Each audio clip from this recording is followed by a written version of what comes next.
ואנחנו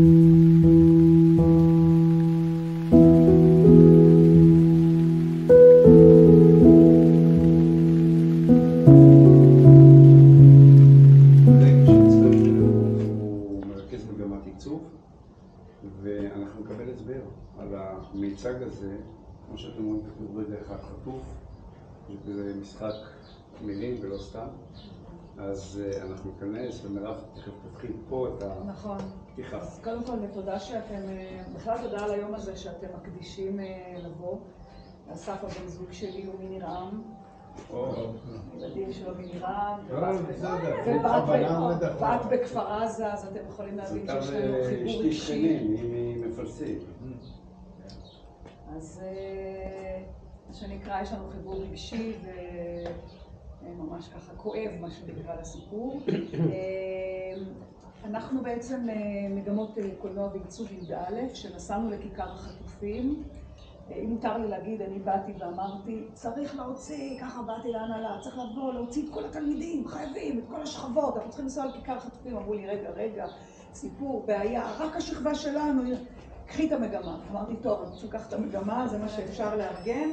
אנחנו נצא מגמות עיצוב וקולנוע, ואנחנו ניקח איתנו מצלמות, סטילס ווידאו וצבעים וניירות ודפים וזה, ואמרנו לילדים, הם כאילו באו לשם, הסתובבו, קיבלנו קצת הסבר. זו הייתה תקופה שהמשפחות לא היו שם כי הם היו בירושלים, ואמרנו להם, תאספו רשמים, והתפקיד שלנו זה לנסות להביא לשאר תלמידי בית הספר את המקום הזה, מקום חשוב, את הסיפור החשוב הזה, שלא כל התלמידים היו בו. כל כיתה שמגיעה לכאן, מתחיל שאני שואלת מי היה בכיכר החטופים. מי היה כאן אגב בכיכר החטופים? הרבה פעמים. ועדיין לא כולם, נכון? בכיתות תלמידים, אחד, שניים, מרימים את היד, הגדולים קצת יותר, הצעירים פחות, אנחנו גרים בדרום, זה לא שעוברים מהבית ספר זה. גם הורים, לא כולם היו. אז התפקיד שלנו זה להביא את המקום הזה, את הרשמים שיש לכם, ובאמת התערוכה הזאת היא רשמים מכיכר החטופים, ואני רוצה להתחיל עם השורה האחרונה מראש ולהגיד שהגאווה הגדולה שלי זה ש40 תלמידי קולנוע ועיצוב העבירו את התערוכה הזאת, את ההדרכה ואת הסיפור למאות תלמידי בית ספר. מאות תלמידים, מז' עד י"ב. י"ב כבר קצת הגענו לזה בשעה שכבר לא כל כך איתנו והם בעניינים וזה לצערי, אבל ז' עד י"א מגיעות לכאן רוב הכיתות וההתרגשות וההתייחסות היא מאוד גדולה. אז אני מאוד שמחה על העניין הזה. עוזי מצא לנכון ואמר, אני חושב שזה מספיק טוב להזמין גם אנשים מבחוץ, ואני מודה לך על זה. אז אנחנו תכף ניכנס למזגן. מי נתן את השם של הרגע? תראי, אני אראה לך תכף את השיר שממנו זה לקחת, זה איזשהו שיר מהזה. קראנו לזה רגע אחד חטוף. אני שואלת את התלמידים תמיד, למה? מה זה חטופים, נכון? מה זה רגע חטוף? איך בחטף אנשים נלקחו מהבית, מהמצב, מהמסיבה? איך בחטף ברגע אחד חיים של משפחות השתנו, המדינה השתנתה, של כולנו, וגם העובדה שאנחנו ניכנס לפה רק לרגע אחד חטוף. אנחנו לא באמת לזה, אנחנו ניכנס לרגע אחד להתייחס לחשוב ולהתייחס לדברים, והמוטו של התערוכה שמופיע מאחור זה לא להפסיק לחשוב עליהם ולו לרגע אחד חטוף.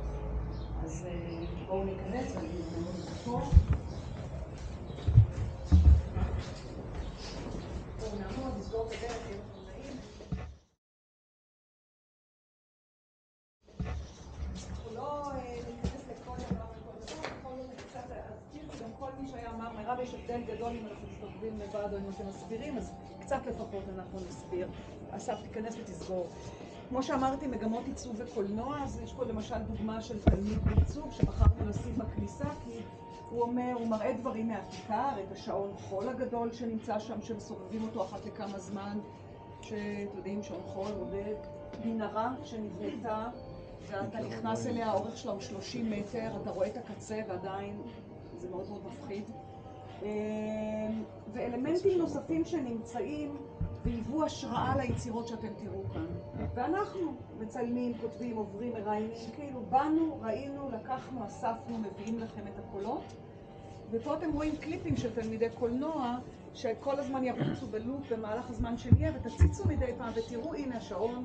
וההשראה הזאת של הדברים תהיה לכם מאוד ברורה גם למי שלא היה מה קורה שם וגם איך זה הגיע. אז אני מתחילה תמיד בלהסביר על כיכר החטופים. הנה רגב הגיע. הנה ממש בהתחלה רגב בו.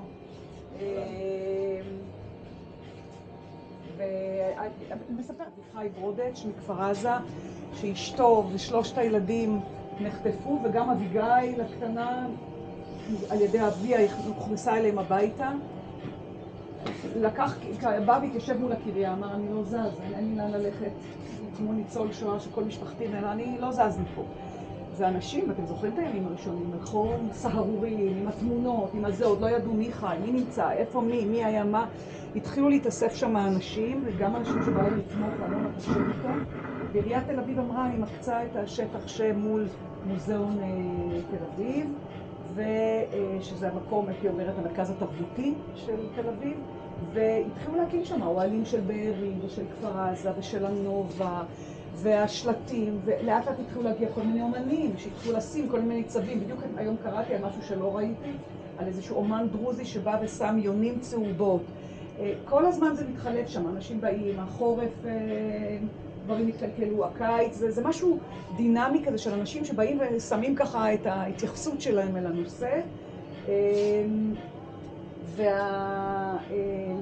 והכיכר הפכה להיות מקום שהיום תיירים אוהבי ישראל נגיד, שבאים, לא טיילים בים המלח בירושלים, ובאים לכיכר החטופים, זה אחד המקומות. ואני אומרת לתלמידים, זה גם הילד בגטו ורשה שרץ, לא יודעת מה, וטיפס מעל החומה לחפש זה, הוא לא ידע שיום אחד הוא יהיה שיעור בהיסטוריה, אבל אנחנו נמצאים ברגע היסטורי, קשה מאוד של המדינה שלנו, וזה משהו שקורה כאן ועכשיו, זה קורה עכשיו ממש, וזה קורה כאן, תתפיסו, מה זה אנחנו בעזה, ומה אנחנו... זה במרחק של פחות משעה מכאן הזה. אז הצורך הזה של להיות חלק ולהגיד משהו על משהו שקורה עכשיו, אני אגיד שוב, באירוע שעשינו עם ההורים, זה אחד הדברים שהילדים אמרו, אנחנו מרגישים שאנחנו לא תמיד, שזה משהו רלוונטי ומשהו שיצא לנו, יוצא לנו אולי להשפיע באיזשהו אופן על משהו שקורה עכשיו, וזה מרגש אותם, לדעת שהם עושים משהו קטן שיכול להרגש את המשפחות. אני אתייחס לזה בסוף, משהו מאחוריך, נעשה אותו ככה בסיבוב, ונתחיל דווקא מכאן, ובואו נעמוד רגע מול המצד של נובה.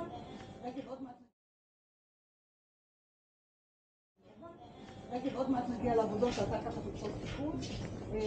והתלמידים בעצם רצו שאתם תסתכלו על המיצג הזה, תוך כדי שאתם שומעים קטע מוזיקלי. הקישור הוא ב-QR, אני אפעיל את זה מפה בגלל כל מיני מוזיקה. כמו שאני אומרת, נמוכים קדימה, גבוהים אחורה.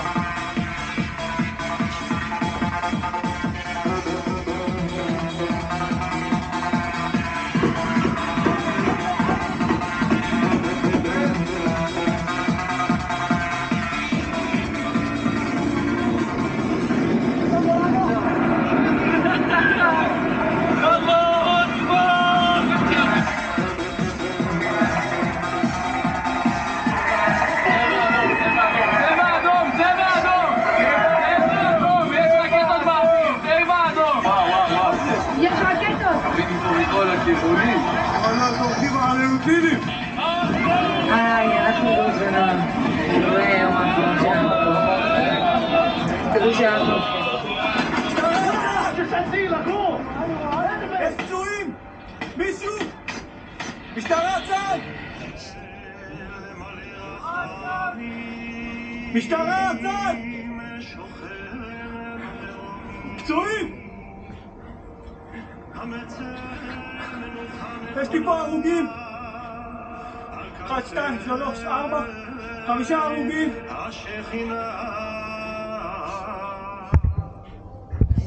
אתם מבינים שכל הקלעים הם אמיתיים מהרשת. אני עוד יכולה להגיד לכם שצנזרתי וניתנתי מה שהבנות התכוונו לשים, חשבתי שזה חייב להיות רגיש, אבל דרך איזה מין סרט שעובר בראש, מספר את הסיפור שמתחיל במסיבה שכולה שמחה ואהבה ומגיע בסופו מלא רחמים.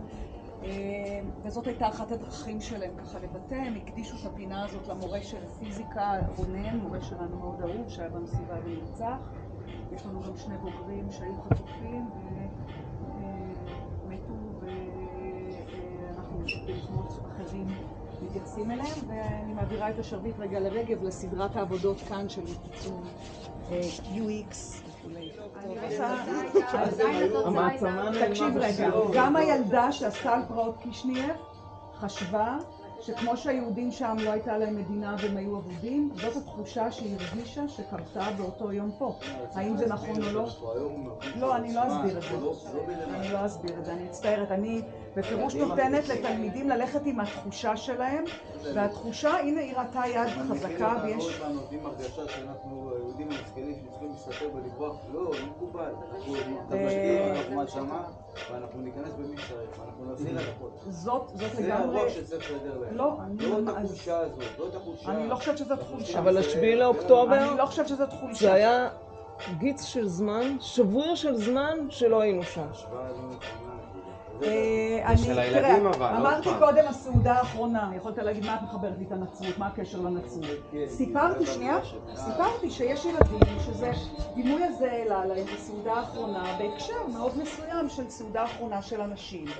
ויש, יכול להיות, אז התערוכה הזאת מטפלת בנושא החטופים, והיא מדברת על המשפחות של החטופים ועל מצבם, ואני בטח לא אבוא ואגיד, חבר'ה, הכל בסדר.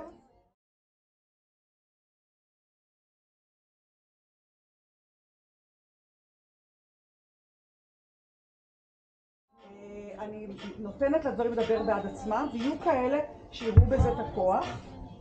אני רוצה לומר שבסוף לטפל אני רוצה רק גם לענות לך, לטפל בנושא הזה זה מאוד קשה. הם רואים היום הרבה דברים בטיקטוק, וכל הרעיון פה זה לייצר איזשהו שיח, מעלה את המודעות. אולי זה חבר ילדים שהנושא הזה בכלל לא מעניין אותם, דרך הדברים שהם עושים. זה איזושהי הרגשה. זה שסבא שלך נרצח שעוד נכון, אז בסוף... לא, אני מבין למה התכוונת. יש לך איזושהי דעה, בסוף אני רק רוצה להגיד.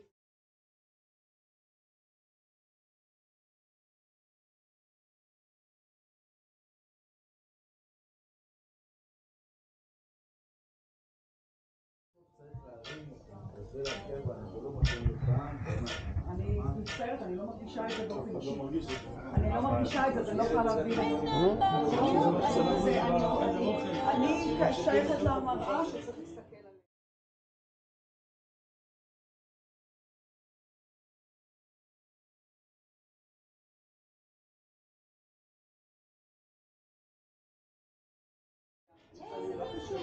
אבל אני לא מכניסה לילדים עכשיו, אני אומרת לך שהחוויה שהם עוברים, זה הדברים שהם חלק מהילדים בחרו לעשות, וחלק מהם עוברים, אתה מסתכל על הפסים של הספרים שלה, תחזיקו, אנחנו נדחה, אנחנו ננזל, אז הם מביאים את זה במקום.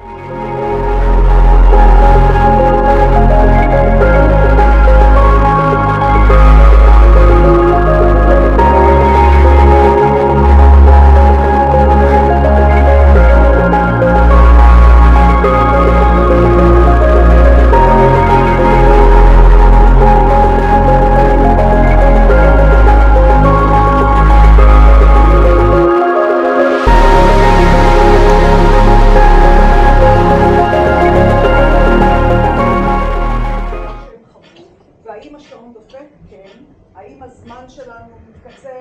כן. אגב, טבע האדם באופן כללי שהוא בלבודה. וזה קצת תלמידים, אני בוודאי לא אגיד שמו, בניגוד למה שאומרים, שבגלל שאנחנו חזקים.